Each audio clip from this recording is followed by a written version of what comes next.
You know what bugs me? Bed bugs! Like you wanted to know, but here's the history of bed bugs. There is no stopping little BS. We'll soon be here. How dare you, insect? How dare you interrupt my ascendance? Bedbugs have been fossilized dating back further 3,500 years and have been found at archaeological sites. Back then, they were used to cure common ailments. Some of these remedies were published in Pliny's Natural History in Rome 77 AD. They were burns by the Romans and Greeks to make leeches release. Egyptians would drink bedbugs because they believed it could cure snake bites. Aristotle mentioned bedbugs in 400 BC. In the 18th century, Guittard recommended bedbugs to treat hysteria.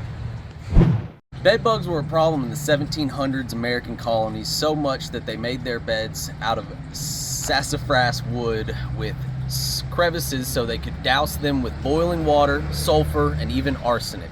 Ironically, the cracks would have just given them a great place to hide between feedings.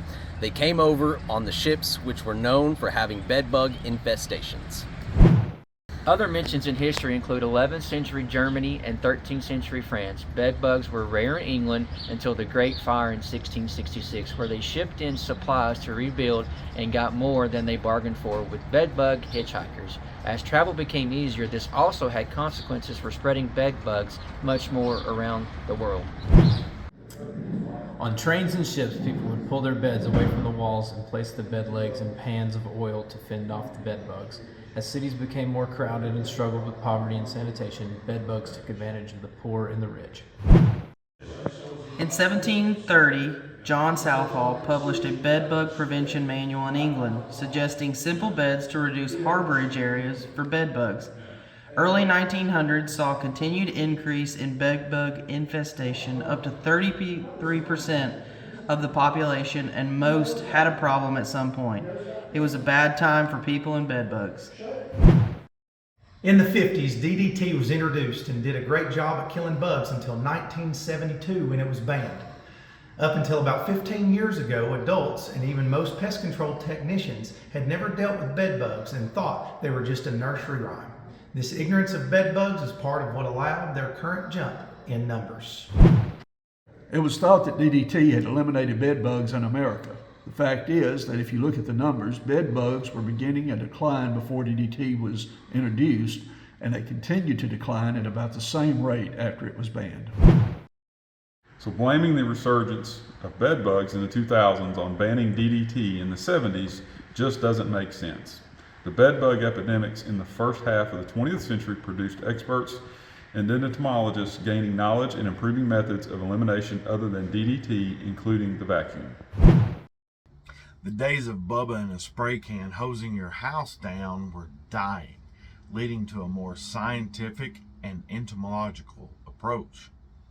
As we all know, this is not the happy ending we all want. In the 90s, bedbugs started showing up in hotels, mainly in coastal cities, frequented by international travelers. Hotel ownership has also shifted to a demographic that, let's say, have less of a concern for sanitation and quality. Because of how bedbugs spread, it was inevitable that those infestations began to trickle down into apartments, single-family homes, and now just about anywhere people are. To make matters worse, immigration and international travel have turned this fire into an inferno. If you're an illegal alien, you are unlikely to report a bedbug infestation to the landlord.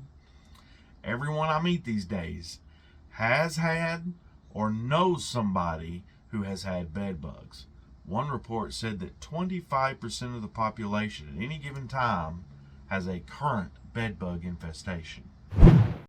There are many methods to eliminate bedbugs, but only a few that are effective. Heat, chemical, and biological are all viable methods, but not in every situation. That's why you need a professional to guide you through it. They aren't going to magically go away if you ignore them. Way too many people try this and then just end up spreading them to many other people. Don't do that. like the lady I saw sitting in a waiting room with bed bugs coming out of her hair bun. I guarantee she had spread that cancer to several homes that way. Get some help. You know what bugs me? Bed bugs. But I love to kill them. You're killing me, Smalls. So, I stand upon my desk to remind myself that we must constantly look at things in a different way. The common cure, common ail. See, I told you I'd mess it up. Just because they believe it believed it could cure snake bites. Okay, again.